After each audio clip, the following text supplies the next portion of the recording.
세상에 이런 일이 저에게 벌어질 거라고는 정말 꿈에도 생각해 본 적이 없었습니다. 제 나이 60이 훌쩍 넘긴 나이에 돌이켜 지난 결혼 생활을 생각해 보니 참 암담하기 그지없더군요.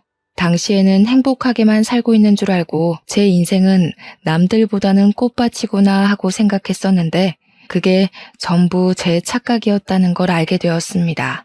드라마, 영화에나 나오는 막장 사연이 제 이야기일 줄 누가 상상이나 했겠습니까? 모든 사실을 알게 된 지금, 지난 시간들을 되짚어 보니 그때 나에게 했던 말들이 전부 이것 때문이었구나 하고 알게 되었다고 할까요? 어디 가서 말하기도 부끄러운 제 치부와 같은 결혼 생활 이야기를 시작해 보도록 하겠습니다. 저는 남편과 결혼하고 얼마 지나지 않아서 딸을 하나 낳았습니다. 제 배로 낳은 자식이라 그런지 새빨갛게 태열이 오른 딸의 얼굴도 예뻐 보이기만 했었더랬죠. 하루 종일을 울고불고 안아달라고 보채는 와중에도 어디 한 군데 잘못될까 싶어서 조심스럽기 그지없었습니다. 우리 남편도 딸이 울어도 예쁘다, 웃어도 예쁘다, 뭘 해도 예쁘다며 고슴도치 부모의 마음을 대변하는 사람처럼 굴었습니다. 그렇게 행복만 가득할 것 같았던 우리 가족의 비극은 시어머니 아들 타령으로부터 시작되었다고 해도 과언이 아닐 정도였죠. 남편네 집안이 워낙 손이 귀한 집안이라 했습니다. 따지고 보면 남편도 외동아들이었고 남편네 친척도 죄다 딸밖에 없었거든요. 저에게 아들을 낳아야 한다고 난리를 치는 건 당연한 지사였지만 그래도 제가 낳은 딸이 첫 손주라 그런지 예뻐해 주시기는 했습니다. 하지만 순수하게 우리 딸을 예뻐해 주셨다기보다는 아들을 낳아와야 하는데 그거 알지? 둘째는 무조건 아들이어야 한다. 아들이 답이다. 아들만 낳자. 이런 말을 하셨죠. 남편도 아들 타령하시는 시모의 갖은 협박과 회유에 지쳐서 아이 하나만 더 낳자고 저를 조르기 시작했습니다. 저도 딸 하나 낳고 아이를 더 이상 낳지 말아야지 하는 생각은 없었기에 남편의 말에 동의하였고 바로 둘째를 가질 준비를 했습니다. 시댁에서도 아이 하나만 더 낳아라. 아들만 낳았다고 내가 애들 다 봐줄게. 하면서 호언장담하셨던 터라 부담은 별로 갖지 않았습니다. 그렇게 2년을 가까이 노력을 했음에도 불구하고 둘째가 영 들어설 생각을 하지 않더라고요. 첫째 딸은 단박에 신혼여행 가서 생겼는데 둘째가 영 들어서질 않으니까 사람 마음에 조바심이라는 게 들러붙더라고요. 무슨 문제가 있는 게 틀림없다 하는 생각이 들자마자 저와 남편은 병원에 가서 이것저것 검사를 하기 시작했습니다. 저만의 문제가 아닐 수도 있다는 생각에 남편의 손을 꼭 붙들고 산부인과에 가서 임신에 관한 검사를 받았던 거죠. 그런데 병원에서 아주 기야말 이야기를 하시더군요. 제가 다낭성 난소 증후군이라는 겁니다. 첫째 아이를 낳고 나서 발병한 것 같은데 치료를 하지 않고 오래 방치해둔 터라 증상이 심하고 무조건 수술을 해야 한다고 했습니다. 수술을 하지 않으면 큰 병이 될 수 있다고. 하지만 수술을 한다고 불임이 치료되진 않을 것이라고 했습니다. 저와 남편은 말도 안 되는 소리라고 난리를 쳤죠. 첫째를 낳았는데 어떻게 불임이라는 말을 할 수 있냐고요. 그랬더니 후천적으로도 언제든지 불임은 생길 수 있는 거라며 저를 생각한다면 하루빨리 수술부터 해야 한다고 했어요. 하늘이 무너지는 줄 알았습니다. 아들을 꼭 낳아야만 하는데 불임이라는 소리를 들으니까 정말 머릿속이 새하얗게 변하는 것 같았습니다. 제가 아이를 더 이상 낳을 수 없다는 이야기를 시모가 알기라도 한다면 정말 집에서 쫓겨날지도 모르는 일이었거든요. 하지만 언제까지 시모를 속일 수도 없는 일 아니겠습니까? 결국 시모가 제가 불임이라는 것을 알게 되었고요. 엉엉 울면서 바닥을 치다가 저를 치다가 소리를 지르고 난리를 치시더라고요. 아들을 낳아야 하는데 아들을 이러시면서요. 제가 아파서 당장 수술을 해야 된다는 말보다 아들을 낳을 수 없다는 게 시모에게는 훨씬 더 큰일이었던 겁니다. 저도 많이 속상했죠. 하지만 제가 아들을 낳을 수 없는 몸이라는 건 기정사실화된 일이니 제가 시모에게 대들거나 할 수 없었습니다. 그 모질고 거지 같은 시모의 천대를 제가 다 받아내야만 했습니다. 천대는 괜찮았습니다. 우리 딸은 그래도 손녀라고 은근히 챙겨주시긴 했으니까요. 남편도 저의 마음을 꽤 많이 위로해 주었고 우리 가족과 영원히 함께라면 이 정도 시련은 감수할 수 있을 거라 생각했습니다. 우리 시모가 독실한 기독교인이라 이혼은 죽어도 안 된다, 이혼하면 교회 못 나간다고 생각하시는 분이어서 그나마 쫓겨나진 않았달까요? 그러니 시모의 분노가 오로지 저에게로 꽂히긴 했지만 그래도 우리 남편, 내 딸과 함께 할 수 있음에 진심으로 감사했습니다. 남편한테 밖에서 아이라도 낳으라고 하고 싶어 하시는 것 같았지만 이것 또한 기독교 교리에 어긋나는 행동이라고 하더군요. 이혼을 시킬 수도 없고 그렇다고 대를 이을 아들을 포기할 수도 없고 우리 시모는 하루하루 말라갔습니다. 남편에게 남동생이라도 있었더라면 몰라도 외동아들이니까 더 이상 아들의 씨를 이을 수 없다는 게 시모에게는 세상이 무너지는 일이라고 하더라고요. 처음에는 오롯이 제 편에 서서 아들 타령 그만하시라고 소리를 쳐주던 남편도 점점 지쳐가기 시작했습니다. 시름시름 앓으며 살이 죽죽 내리는 시모를 보면서 우리 남편은 어느 날부터 제 편을 들어주지 않았습니다. 은근히 제가 불임이 된 탓을 하기도 했죠. 그럴 때마다 우리 부부는 부부싸움을 하게 되었습니다. 시모의 아들 타령과 고된 참견에 우리 부부의 사이가 소원해지기 시작한 거죠. 시모는 저와 눈이 마주칠 때마다 아들 타령을 해댔고 저는 더 이상 아이를 가질 수 없는 몸인데도 그 타령을 하는 시모에게 스트레스를 받았고요. 우리 남편에게 매일같이 소리치고 치댔기 때문에 남편은 저로 인해 스트레스를 받기 시작했습니다. 늘 한결같을 줄 알았던 우리 사이가 점점 틀어지기 시작한 순간이었죠. 부부간의 대화도 눈에 띄게 줄다 못해 사라지게 되었고 부부로서 해야 하는 의무 정도만 이행하는 사이가 되었습니다. 저녁밥을 차린다던가 빨래를 한다던가 청소를 한다던가 그런 의무요. 나중에는 남편과 각방까지 쓰게 되었습니다. 표면적으로는 코골이 소리가 시끄러워서였지만 실상은 그게 아니었죠. 시모는 나중에 미친 사람처럼 저에게 기도에 매달리면 아이가 들어설 것이라고 저에게 기도를 강요했습니다. 이미 의학적으로 임신을 할 수 없는 몸이 되었음에도 포기하지 않고 매달리는 시모의 집착스러운 면모에 저도 너무 당황스러웠어요. 이런 이야기를 남편에게 해봐야 남편은 저에게 소리치면서 어떻게 해달라는 거야 따위의 말밖에 하지 않았습니다. 남편은 나중에 저에게 정말 힘들다며 눈물로 읍소를 했고 그 모습을 본 저는 더 이상 남편에게 방어를 요구하지 않았습니다. 남편이 힘들어하니까 저도 정말 무척이나 힘들더라고요. 그러던 와중에 남편이 5천만 원이 들어있던 우리의 적금을 일방적으로 해지한 것을 알게 되었고 저는 그 일로 크게 분노했습니다. 우리 딸아이가 대학을 가거나 혹은 우리가 어떤 큰 병이 생길지 모르는 와중에 그 돈을 깨서 어디다 썼냐고 화를 냈죠. 남편은 시댁에 돈이 필요하다 해서 주었다는 말 이외에 그 어떤 변명도 하지 않았고 저는 속이 터지는 것 같았습니다. 결국 시모에게 전화를 걸어 물어보니 돈이 좀 필요해서 썼다고 내가 내 아들의 돈도 쓸 수 없는 거냐고 저에게 화를 내시더군요. 쓸 때 쓰더라도 저와 한마디 상의 정도는 할 수 있지 않았을까요? 가뜩이나 사이도 안 좋은데 돈으로 문제가 생기니까 더 미치겠더라고요. 너무나도 화가 나서 그 이후로는 남편과 돈 관리도 각자 하기 시작했습니다. 남편을 믿을 수가 없었거든요. 그렇게 2년을 남보다 못한 사이로 지내고 있었는데 어느 날 남편이 저에게 그러더군요. 이제 시모가 어떤 이야기를 하던 원망을 하던 신경 쓰지 말고 우리 두 사람만 생각하면서 살자고요. 허튼 소리를 하거나 아들 타령을 하면 전화 끊어버리자고. 전화번호도 바꾸고 우리 두 사람만 생각하면서 살자고 했어요. 몇 년을 남보다 못한 사이로 지냈는데 갑자기 저러니까 무슨 병이라도 걸렸나 싶어서 덜컥 하더라고요.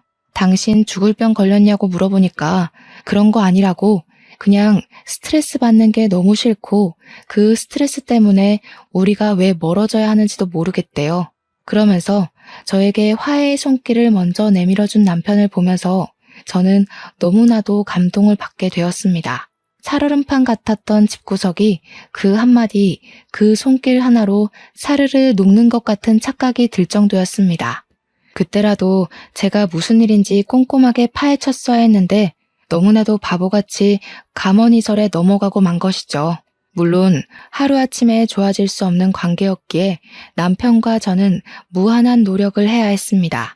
회사 일을 제외하고 저녁은 무조건 집에서 먹기로 했고 주말 중 하루는 밖에 나가서 외식을 하고 하루는 같이 요리를 하기로 했습니다. 그냥 사소한 집안 룰을 바꾸고 나니까 부대끼는 시간이 많아져서 그런 건가 몇 년 동안 몰랐던 남편의 이야기도 알게 되고 사이가 좋아지더라고요.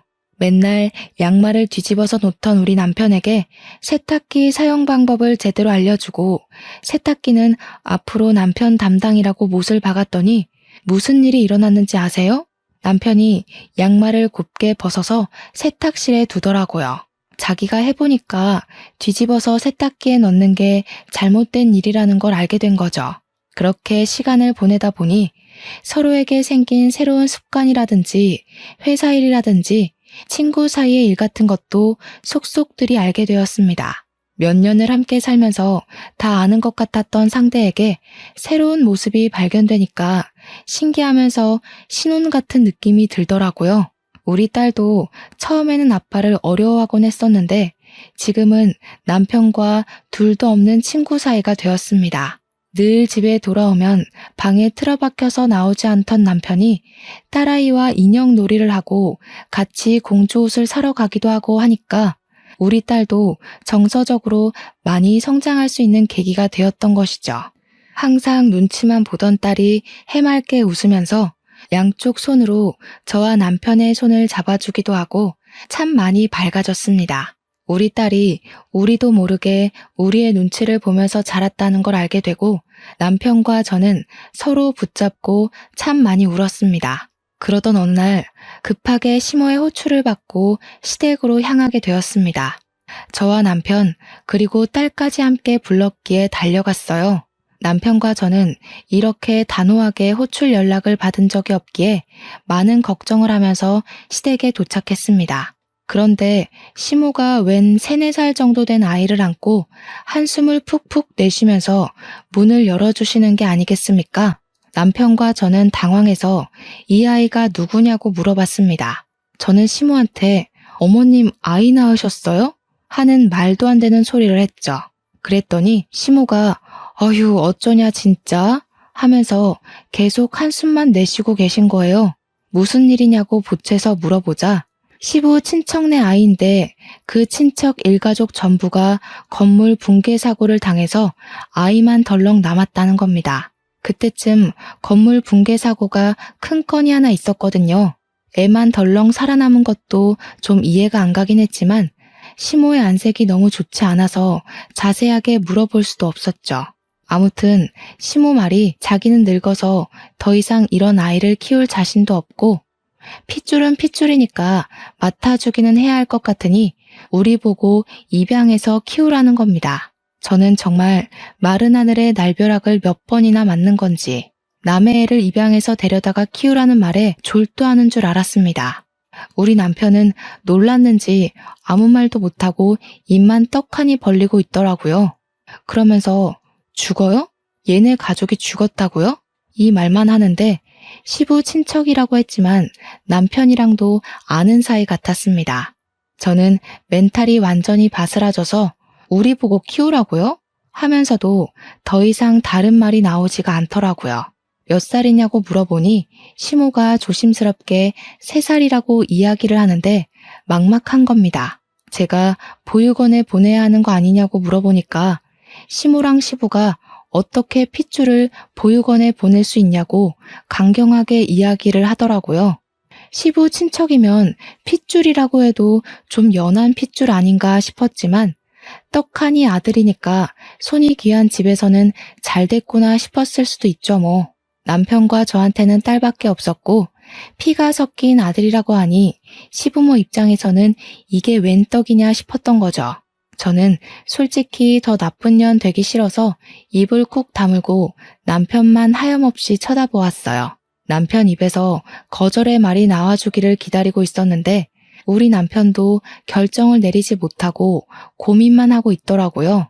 저는 진짜 한숨이 절로 나왔고 우리 딸은 그 와중에도 와, 아기가 너무 귀엽다 하고 있었습니다. 보니까 우리 딸이 친화력 좋게 3살 배기 아이와 함께 놀아주고 있더라고요. 남편이 그 모습을 빤히 보는데 상상하고 싶지 않은 말이 튀어나올 것 같더라고요. 시모가 제 손을 갑자기 덥석 잡더니 그동안 구박했던 거 다 미안하고 잘못했다고 더 이상 잔소리도 안 하고 아들 타령 안 할 테니까 아이 좀 키워달래요. 이 아이만 키워주면 해줄 수 있는 모든 걸 다 해주겠다면서 그동안 서운하게 했던 거 전부 잊고 새 출발하자는 겁니다. 살림에도 전혀 간섭 안 하고 이 아이만 맡아주면 죽은 듯이 살겠다고 하시는데 제가 정말 발을 동동 구르고 싶었어요.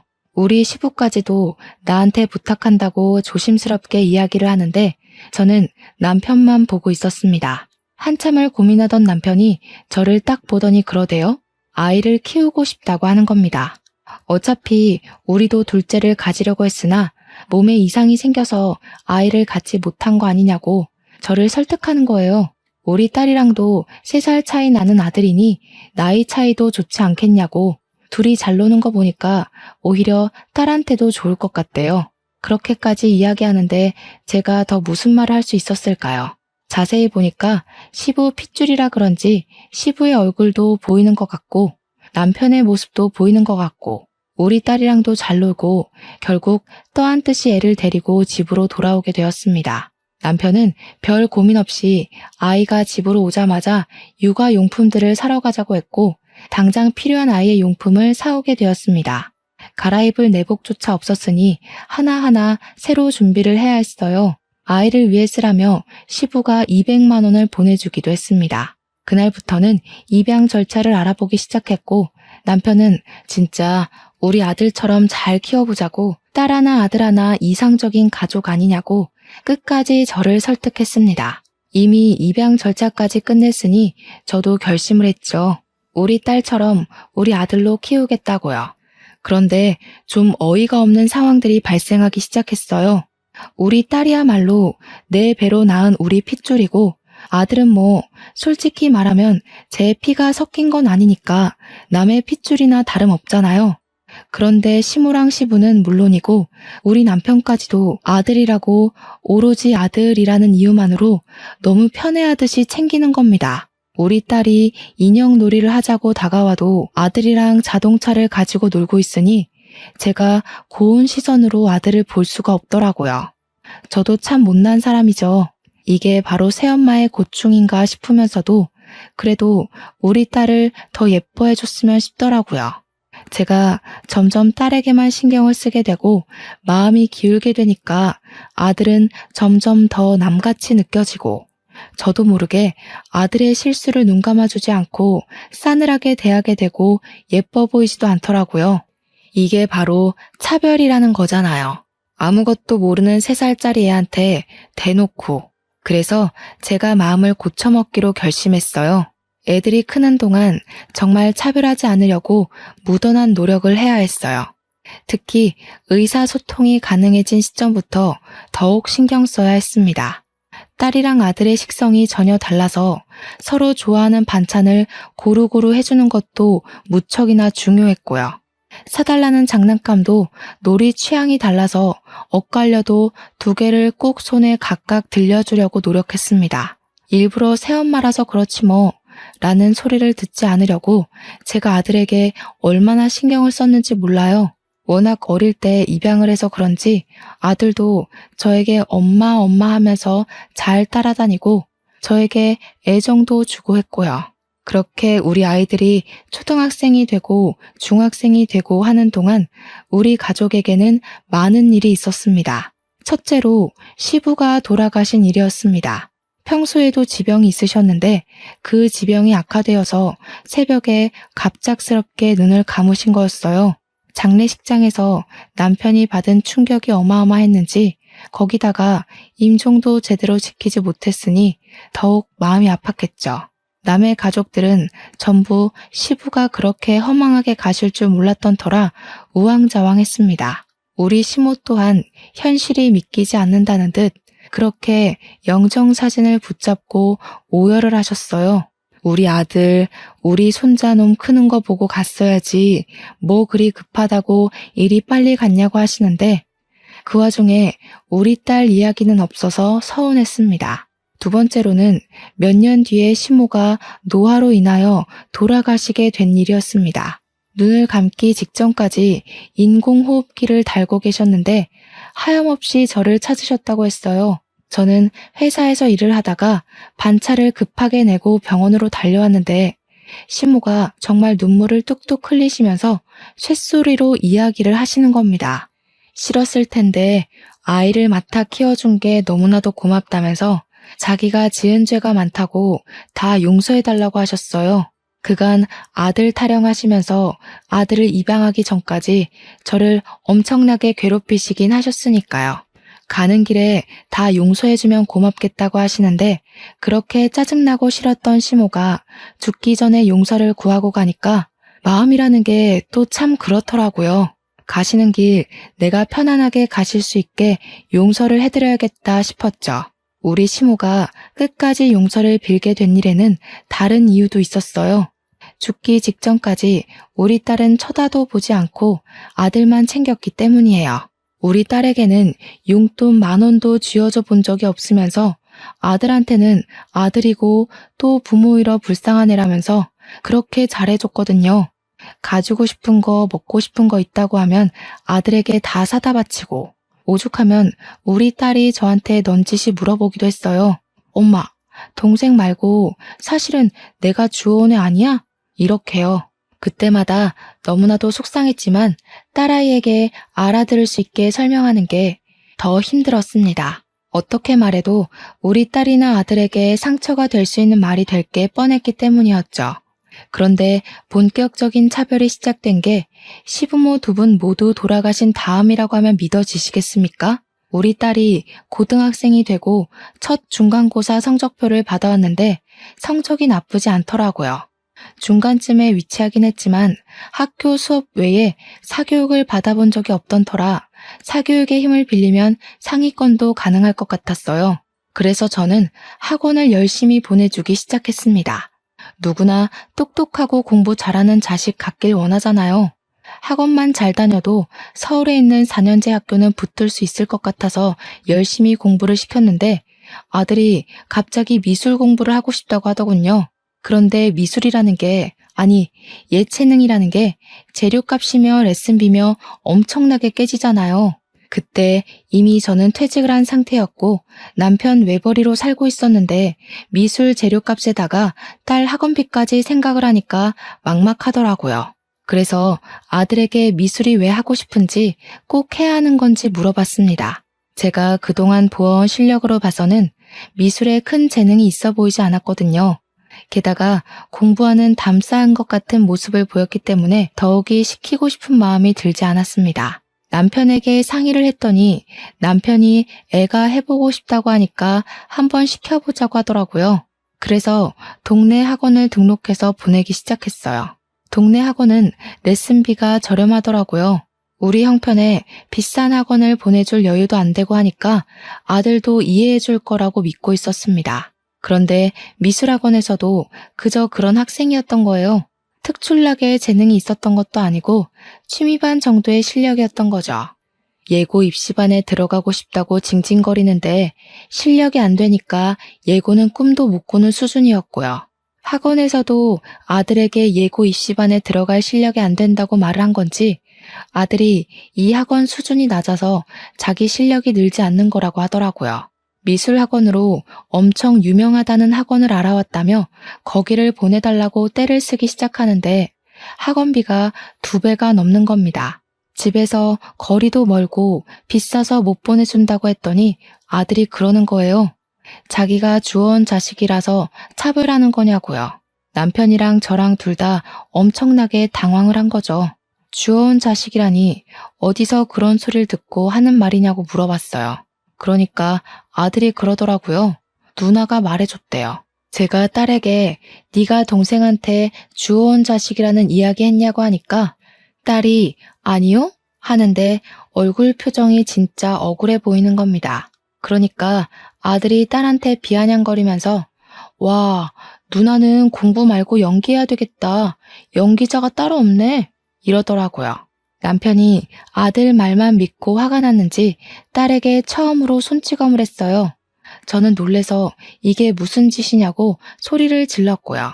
딸이 눈물을 뚝뚝 흘리면서 그런 말 한 적 없는데 왜 자기 말은 안 믿어주냐고 소리를 쳤어요. 그러니 남편이 딸에게 네 동생은 그 사실을 어찌 알고 저렇게 이야기를 하겠냐고 하더라고요. 저나 남편이나 아들에게 주워온 자식이라는 말을 한 적이 없으니까 사실 딸밖에 없는 상황이긴 했어요. 그래도 딸은 아니라고 계속 소리를 치고 아들은 누나가 말했잖아 이러고 제 속이 뒤집어지는 것 같았죠. 결국 아들이 미술 학원을 옮기겠다고 난리를 치니까 남편이 딸 학원을 그만두게 하라고 하더군요. 어차피 우리 딸이 공부해봐야 거기서 거기 아니냐고 차라리 예체능 하겠다는 아들을 밀어주는 게 낫다고 했어요. 그때부터 저는 딸의 학원비를 벌기 위해서 파트타임 아르바이트를 시작했습니다. 우리 딸에게 종합학원은 못 보내줘도 취약한 과목 2개 정도는 들을 수 있게 돈을 벌기 시작한 거죠. 아들은 떵떵거리면서 미술 입시를 준비했고 결국 예고는커녕 인문계도 간당간당하게 입학을 했습니다. 제가 봐도 실력이 별로였는데 당연히 전문가들이 봤을 때는 애들 장난으로 보였겠죠. 재료값만 해도 한 달에 몇십만 원이었는데 돈을 땅에다가 버린 거나 마찬가지였어요. 그런데 우리 남편이 아들에게 그러더라고요. 원래 실패가 다 밑거름이 되는 법이라고 앞으로 잘하면 된다고요.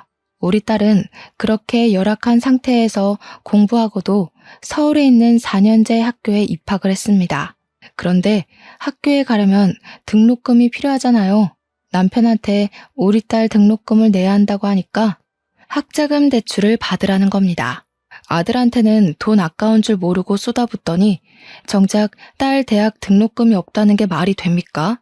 우리 딸은 아빠한테 손찌검을 당한 이후로 남편과의 대화를 완전히 차단했어요. 혼자 알아서 하겠다고 하더니 학자금 대출 받고 틈틈이 아르바이트와 과외를 하면서 자기 혼자 벌어서 학교를 다니더라고요. 제가 파트타임 아르바이트를 하면서 번 돈은 모조리 딸에게 주었죠. 고등학교에 입학한 아들은 미술 학원을 그만두었어요. 정말 한숨만 나네요. 그렇게 쉽게 그만둘 거면 왜 시작을 했냐고 하니까 자기 길이 아닌 것 같다면서 저한테 말리지 그랬어요? 이러더라고요. 하고 싶다고 했을 때 시켜준 게 누구냐면서 엄마 덕분에 시간 버렸네요 하는데 손이 부들부들 떨렸습니다. 친엄마가 아니라고 자기한테 관심 없는 거 아니냐면서 이번에는 연기 학원을 다니고 싶다는 거예요. 저는 어이가 없어서 대꾸하길 포기했는데 우리 남편은 미술 학원비나 연기 학원비나 그게 그거 아니냐고 보내주라고 하더라고요. 우리 딸은 등록금도 자기가 벌어서 가는데 그게 무슨 소리냐고 차별하냐고 물어봤더니 남편이 이게 무슨 차별이냐고 하더라고요. 아들이 잘 돼야 나중에 우리가 먹고 살기 편하지 않겠냐고 딸은 출가 외인이래요. 결국 아들은 연기학원에 등록을 했습니다. 그런데 발연기도 그런 발연기가 없나 봐요.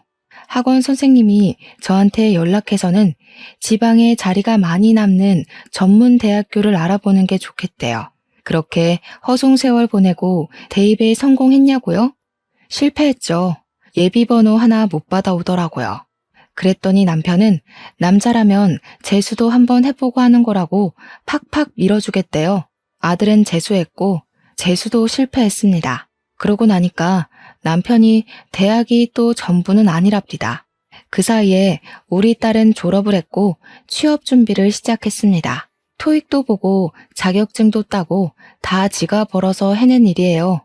그러고 나서 아들이 군대에 다녀왔고 딸은 괜찮은 중소기업에 취직을 했습니다. 근데 군대에 다녀온 아들이 그때부터 사고만 치기 시작했어요. 어디라도 취직을 할 생각은 전혀 없어 보였습니다. 나랑 남편한테 용돈을 받아 쓰는 것도 모자라서 술 먹고 싸움을 했다며 합의금을 물어줘야 한다고 돈 몇백을 내놓으라고 하더라고요. 거기다가 음주운전까지 걸려서 벌금을 내야 한다고 하질 않나.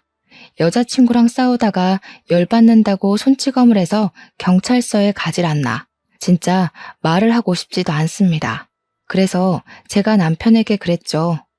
허구한 날 사고만 치는데 성인도 됐겠다. 지 알아서 살게 내버려 두자고요. 그러니까 저한테 키운 정도 없고 네가 엄마냐고 하대요. 저는 남편과의 대화를 다시 차단하기 시작했습니다. 그렇게 몇 년이 지나고 남편이 어느 날 갑자기 쓰러졌어요. 암이라는 거예요.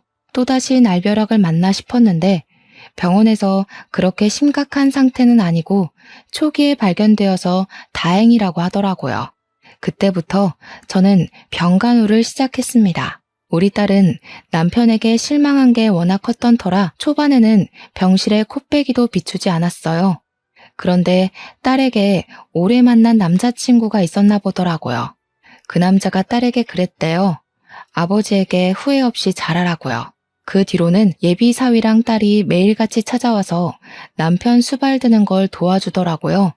아무래도 남편이 남자니까 남자가 해줘야 하는 일들이 있긴 하잖아요. 똥오줌을 받아준다거나 씻겨준다거나 하는 일이요.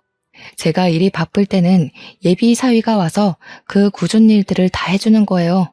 아들이라는 놈은 와도 휴대폰 게임이나 하고 보는 둥 마는 둥 귀찮은 일 시키지 말라고 소리나 지르고 있는데요. 남편도 나중에는 딸에게 모질게 굴어서 미안했다고 사과를 하더라고요. 아들놈도 안 하는 걸 예비 사위가 하고 있으니까 남편도 느끼는 게 많았겠죠. 그 와중에 아들이 사라져서 찾아보니까 의사를 붙잡고 우리 남편 언제 죽냐고 물어보고 있더라고요. 제가 열이 받아서 아들의 귀를 잡고 질질 끌고 병실에 데리고 왔어요. 쪽팔리게 왜 귀를 잡고 끌고 와? 너 의사 선생님한테 무슨 짓이야? 뭐가 어쩌고 어째? 제가 일부러 남편 들으라고 아들의 만행을 까발리려고 했는데 아들이 먼저 선수를 치더라고요. 아빠, 그냥 치료할 바에는 치료 포기하는 게 속 편할 수도 있어. 아빠 재산이 얼마나 있었지? 그거 나한테 주는 거 맞지? 내가 아빠 너무 힘들어 보이길래 자식으로서 걱정돼서 하는 말이야. 이게 정신 못 차리고 무슨 짓거리야? 엄마는 날 또 너무 몰아세운다 진짜. 의사한테 들어보니까 상태 별론 것 같던데? 그래서 하는 말인데 갑자기 죽으면 재산 문제로 골치 아프니까 미리 유언장 쓰는 건 어때? 나도 아빠 자식인데 나한테 많이 물려주면 내가 엄마는 책임질게. 나 믿지? 그러니까 너무 걱정 말고 세상에 미련도 그만 가지고. 그 말에 남편은 씩씩거리면서 부들거렸어요. 무슨 말을 해야 하는지 머리가 지끈거릴 정도였습니다. 남편은 아들을 정말 한 대 칠 것 같은 표정이었지만 자기가 오냐오냐 키운 탓이 크다고 느꼈는지 화를 그냥 참더라고요. 다행히 우리 남편은 항암을 하면서 암 사이즈가 많이 줄었고 수술도 성공적으로 끝이 나게 되었습니다. 앞으로 회복에만 집중하면 된다고 해서 온 가족이 마음을 놓게 되었어요. 그렇게 남편이 기운을 차리게 된 시점에 우리 딸이 드디어 예비 사위와 웨딩 마치를 올리게 되었습니다.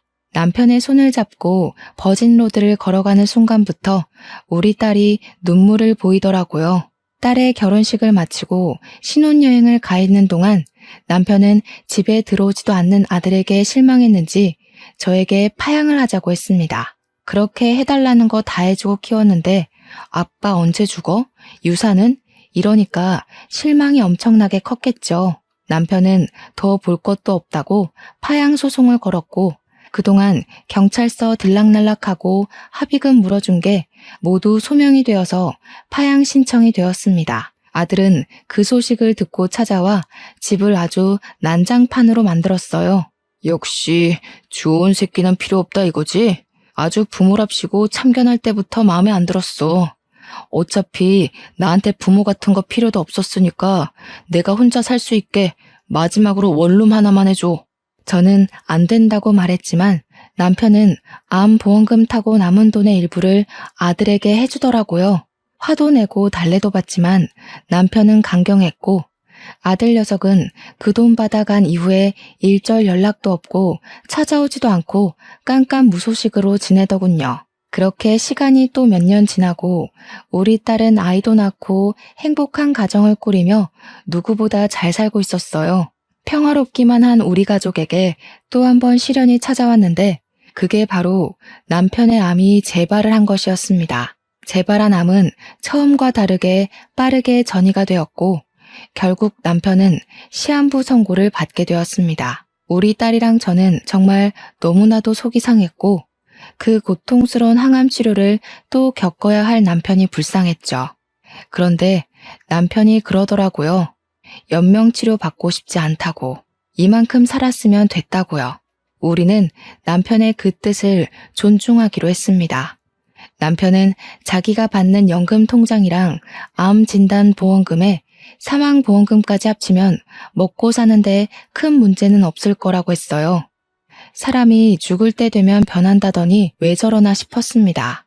그렇게 3개월 동안 많은 추억을 쌓으려고 노력했고 우리 남편은 고통을 참으며 눈을 감았습니다.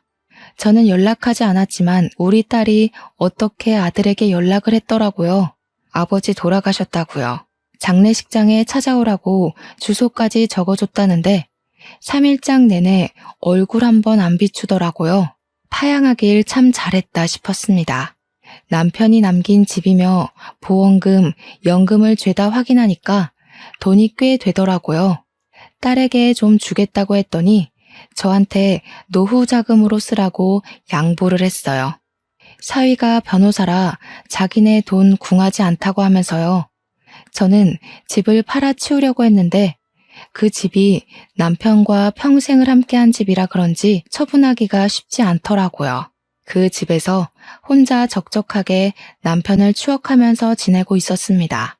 한 1년쯤 지났을까요? 제가 혼자 적적하게 지내는 걸 알고 있는 딸이랑 사위가 집에 자주 놀러와서 저녁을 먹곤 했었어요.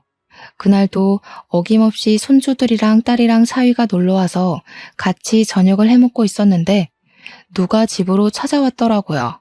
누구세요? 하고 문을 열었는데 아들놈이 떡하니 있는 겁니다. 진짜 아빠 죽었어? 누가 네 아빠야? 이 배은망덕한 놈. 은혜도 모르는 놈아. 진즉 파양을 했어야 했는데. 그러니 아들이 코웃음을 치면서 저한테 그러더라고요. 지금 장례식장에 안 왔다고 이러는 거야? 사정이 있었어. 누나도 있었네. 나도 배고프니까 밥 좀 줘. 교도소 밥이 영 맛대가리가 없어서 살 빠진 것 같아. 교도소에 다녀왔다고? 몰랐어? 관심 너무 없는 거 아니야? 뭐 아빠가 준 돈 도박으로 날려먹고 한탕 크게 치려고 사기 한 번 쳤는데 재수없게 걸렸어. 내가 아빠 장례식장에 안 간 게 아니라 못 간 거야. 교도소에서 파양된 놈이라고 안 보내주던데? 진짜 온몸이 휘청거리는 느낌이었습니다. 저걸 자랑이라고 말을 하는 건지 정말 사이코패스 같았어요. 나도 아빠 유산 받을 자격 있는 거 알지? 돈 좀 줘. 돈 없어서 굶어 죽을 지경이야.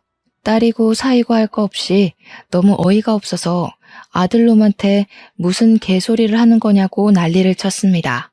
이미 파양당해서 아무런 권리도 자격도 없는 놈이 여기가 어디라고 찾아오냐고 딸이 고래고래 소리를 치니까 아들이 그러는 겁니다. 뭐야, 아직도 모르고 있어? 나 아빠 친자식이야. 표정들 보니까 진짜 몰랐나 보네. 나 아빠가 밖에서 나온 자식이잖아. 와, 대단들 하다. 할머니도 아빠도 끝까지 말 안 해주고 죽은 거야? 제가 손을 벌벌 떨면서 무슨 말도 안 되는 소리를 하고 있냐고 하니까 지갑에서 꼬깃꼬깃한 종이를 펼쳐서 보여주는데 친자 확인서더라고요. 남편 이름이랑 아들 이름이 떡하니 적혀 있는데 친자 확률 99.97%라고 적혀 있었습니다. 저는 그 자리에서 바닥에 주저앉고 말았어요. 온몸에 힘이 풀려버렸거든요. 그러니까 저 망나니가 나랑 남편이 소원하고 서로에게 의지하지 않던 그 시절 남편이 밖에서 낳은 자식이라는 거였습니다. 제가 믿질 못하자 아들이 시모의 친필 편지라면서 제가 나중에 믿지 못하면 보여주라고 했다며 시모의 인감 도장이 찍힌 편지를 건네주었어요. 그 편지의 내용은 차마 입으로 담기 힘들 정도로 어질어질한 막장 내용이 적혀 있었습니다. 친모인 여자가 애를 키우고 있었는데 사고로 죽는 바람에 보육원에 갈 처지에 놓인 아들을 시모가 데려온 거였어요. 남편이 나 몰래 5천만 원의 적금을 깼던 것도 저 망나니를 키울 양육비를 줬던 거래요. 아들은 정말 남편의 사생아였고 남편의 자식으로 입양까지 했으니 친자식처럼 잘 키워주라는 내용이었습니다. 만약 며느리가 믿지 못할 시에 이 편지를 보여주라고 친절하게 적혀 있었어요. 제가 얼마나 뒤통수를 맞은 기분이었겠어요. 손을 부들부들 떨면서 그 편지를 읽자 아들이 그러더군요. 이제 나도 상속받을 자격이 충분한 거 알겠지? 나한테도 유산 내놔. 나 돈 필요해. 그러자 변호사인 우리 사위가 나서서 이야기를 하기 시작했습니다. 이미 파양 소송을 통해 파양이 완료된 점, 친자 확인서가 이제 와서 별 소용은 없습니다. 게다가 장인어른 유산은 이미 100% 장모님에게로 증여가 되었기 때문에 자식들에게는 권한이 없습니다. 장모님이 추후에 돌아가신다고 해도 파양된 그쪽은 장모님 친자가 아니라서 권한이 없습니다. 아이씨, 네가 뭘 안다고 껴들어서 지랄이야. 너도 나한테 한번 당해볼래? 네가 무슨 변호사야, 검사야. 엄마 짜증나게 하지 말고 돈 내놓으라고. 사위가 변호사 배지를 보여주니까 그제야 아들이 눈치를 한번 쓱 보더니 입을 다물더라고요. 우리 사위 말 잘 들었지? 네 목 없단다. 그러니까 썩 꺼져. 내가 엄마 사는 집을 몰라, 전화번호를 몰라, 뭘 몰라? 다음에 다시 올 테니까 그때까지 돈 마련해둬. 알았지? 원래 내일 없이 사는 인간이 제일 무서운 거 알지? 난 경고했다. 아들이 사라지자마자 딸이 저한테 집부터 옮기자고 하더라고요. 저도 솔직히 저 망나니가 무서워서 급한 짐부터 딸의 집으로 옮겼어요. 다음날 사위가 근처 부동산에 집을 내놨고 남편과 살았던 추억이고 나발이고 엿이나 까잡수라고 영정사진에 대고 욕을 한 뒤 집을 팔아버렸습니다. 그 뒤로 전화번호도 바꿔버렸고요. 등기부등본을 열람할 수 없도록 막아버렸습니다. 그 뒤로 새 세입자에게 망나니가 찾아와서 몇 번이고 저를 어디로 빼돌렸냐면서 폐악질을 했나 보더라고요. 결국 경찰이 오기도 하고 난리가 났었고 저는 보복이 두려워서 경찰에 신변보호 조치를 요청했습니다. 몇 개월 뒤에 아들의 구속 소식이 들려왔습니다. 술을 먹고 싸움질을 하다가 합의금을 마련하지 못해서 구속됐다는 것이었어요. 구치소에서 얼마나 있을지 재판이 끝나고 형량을 얼마나 받을지 몰라 속을 졸이며 살고 있습니다. 진지하게 사위가 이민을 가거나 지방의 소도시로 이사를 가자고 하고 있어서 고민 중에 있는데 우리가 그 더러운 똥을 피해야 하나 싶기도 하고요. 그나마 사위가 변호사라서 아들에 대해 이것저것 알아볼 수 있는 위치라 정말 다행이라 생각합니다. 사위 아니었으면 돈도 다 뜯겼을지도 모르죠. 한 가지 바라는 건 재판에서 형량 세게 맞고 깜빵에서 평생 썩었으면 좋겠다는 마음뿐이랍니다. 혹시라도 누가 알아볼까 최근 근황에 대해 자세하게 적지 못하는 점은 양해 부탁드릴게요. 제 이야기를 들어주신 청취자 여러분께 다시 한번 감사 인사드리면서 여기서 마무리하도록 하겠습니다.